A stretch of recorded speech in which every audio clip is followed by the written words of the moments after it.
Vamos falar um pouquinho de CPI? Vamos lá. Depois de ficar em silêncio ontem, a diretora técnica da Precisa Medicamentos, Emanuela Medrades, voltou hoje à CPI e respondeu tudo, Reinaldo. A sessão estava lotada, com a presença... Mais ou menos, né, Bob Funeira? Vamos lá, a gente vai chegar lá. Presença de vários senadores governistas, inclusive do Flávio, Reinaldo, filho 01 do presidente, que... ele ficou tentando tumultuar lá, né? Eu gosto quando o Flávio vai e que ele fica encarando bem quem tá depondo. Olha, eu ia ficar com medo. Entendeu? Assim, um medo espiritual, pelo menos. E uma das questões principais abordadas com a diretora foi em relação ao preço alto da Covaxin, os $15. E ela disse que quem estipulou isso foi o laboratório indiano, o Bharat Biotech, não foi a Precisa. Indagada então sobre a proposta de $10 que consta em ata do próprio Ministério da Saúde, a diretora afirmou que isso nunca existiu, que era apenas uma expectativa, que não foi feita nenhuma proposta oficial nesse valor. Vamos falar um pouco mais dessa moça que é estilosa ela, né? Ela fala assim num tom meio indignado, assim, de quem, meu Deus, por que é que vocês querem saber essas coisas? Né? Porque tem uma pergunta que o Tasso fez que para mim é fundamental, já chego lá, vai. A diretora também foi indagada sobre quando encaminhou a primeira fatura, o primeiro invoice ao Ministério da Saúde. Essa questão ganhou relevância depois do depoimento do servidor Luiz Ricardo Miranda, irmão do deputado Luiz Miranda. Ele disse ter recebido o documento no dia 18 de março com diversas falhas e com a exigência de pagamento antecipado a uma terceira empresa, a Madison. E nada disso estava no contrato. Em entrevista no Palácio do Planalto, o secretário-geral da presidência, Onyx Lorenzoni, afirmou que os documentos eram falsos e disse que a primeira fatura foi apresentada apenas no dia 22 de março. Questionada sobre isso, Emanuela Medrades mudou de versão na sessão do Senado. No dia 23 de março, ela havia dito que enviou o documento no dia 18. Hoje, porém, ela garantiu que a primeira fatura é do dia 22, ou seja, mudou a versão que ficou agora alinhada com a do governo federal.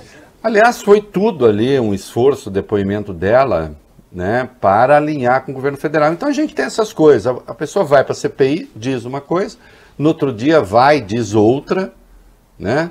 Eu escrevi um texto hoje defendendo que se faça uma PEC mudando as atribuições da CPI, a forma da CPI. Eu acho que a CPI tem que ter mais instrumentos do que detém, né? Quando ali se fala que ela exerce uma função, né, de justiça mesmo, né, num dado momento, que tenha mesmo, né? Ou então, melhor ainda, que tenha realmente todas as atribuições de quem faz um inquérito e que isso seja acompanhado por um juiz. Inclusive com a possibilidade de prisão preventiva, de acordo com o artigo 312 do Código de Processo Penal. Desde que um juiz acompanhe. Porque, por exemplo, uma CPI não pode fazer um mandado de busca e apreensão domiciliar. Não pode. Não pode impor medidas cautelares, também não pode.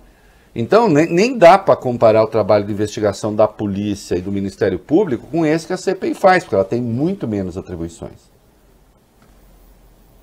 Né? Porque senão a gente fica... Veja, ontem nós assistimos uma coisa surrealista, né? O Fux, como sempre, né? Assim...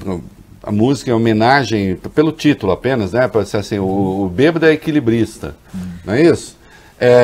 Então, olha, direito ao silêncio, veja quem, até onde vai? Ele diz, não, direito ao silêncio, quem decide é quem depõe, que decide sobre o que silenciar. Aliás, como não ser isso? Tem que ser isso. Mas a CPI, ao mesmo tempo, precisa ver se abusa o direito ao silêncio. Bom, mas o que seria o abuso do direito ao silêncio? Também não está claro. E aí você pode chegar, enfim, a um momento em que a investigação fica paralisada, porque você vai, semente ou silencia, e a CPI não tem muitos instrumentos para avançar, embora esteja avançando bastante, admita-se. Agora, eu acho inaceitável que uma pessoa chegue na CPI e diga, não, o invoice era de tal dia. Depois, opa, não era não. E ela até usou, como é que é? Eu não fui muito precisa, eu não falando assim, não, eu não quis dar a data exata, mais ou menos. Não, mas isso é fundamental. A data é fundamental.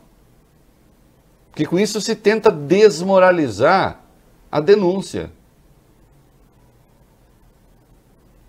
Mas já se sabe que foi essa senhora quem encaminhou a solicitação para que o pagamento fosse feito diretamente à Biotech.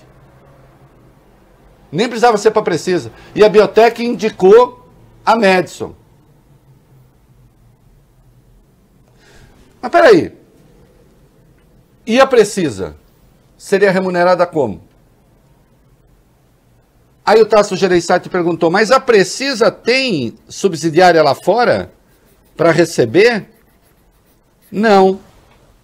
Embora a solicitação fosse para que se pagasse em dólar. E essa senhora participou desse processo. Só que a hora que você pergunta a ela qual seria o lucro da Precisa, aí ela diz, isso é informação confidencial. Como ela falou, a diretora ficou em silêncio nesse momento, diz que isso é informação confidencial que ela não sabe. E que quem propôs o preço de 15 dólares foi a própria Bharat Biotech.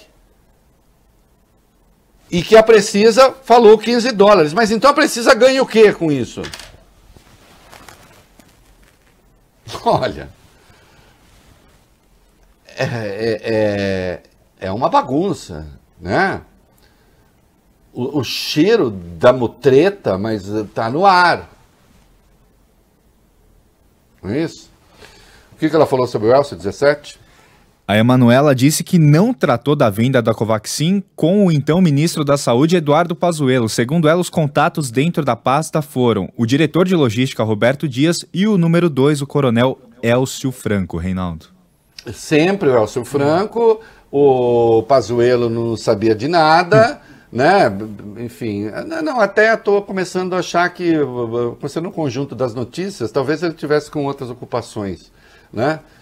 Enfim, acontece, né? Porque ele não sabia de nada. Sempre o Elcio, o dono da bola. E no rol das estranhezas, nós temos mais essa aqui. Olha que coisa fantástica, vai. CPI da Covid investiga um repasse de R$1 milhão da Precisa Medicamentos à Câmara de Comércio Índia Brasil. Essa transação foi feita às vésperas da assinatura do contrato de R$1 bilhão e 600 milhões entre a empresa e o Ministério da Saúde por 20 milhões de vacinas. Procurada pelo jornal O Globo sobre a finalidade desse repasse, a Precisa não respondeu. Já a Câmara de Comércio Índia Brasil afirmou que os valores se destinaram a patrocinar eventos da associação ao longo de 2021. Ah, bom, eventos da associação. Então tá explicado. Eu achei, Vale Bene, que não tivesse explicação. Mas então agora tem. Dá bem. Né? Isso. Queria eu, né? Pensou aparecer assim 1 milhão. A gente precisa começar a participar desses eventos aí. E o sócio da Precisa, quando? Vai lá. Também estava previsto para hoje o depoimento do sócio-diretor da Precisa, o Francisco Maximiano, mas ele foi adiado, o depoimento adiado. O anúncio foi feito pelo presidente da CPI, Omar Aziz, diante do grande número de senadores inscritos para ouvirem a Emanuela. Maximiano será ouvido agora em agosto, mas não tem uma data certa. Amanhã, a CPI recebe o empresário Cristiano Carvalho, que é representante da empresa Davat Medical Supply aqui no Brasil.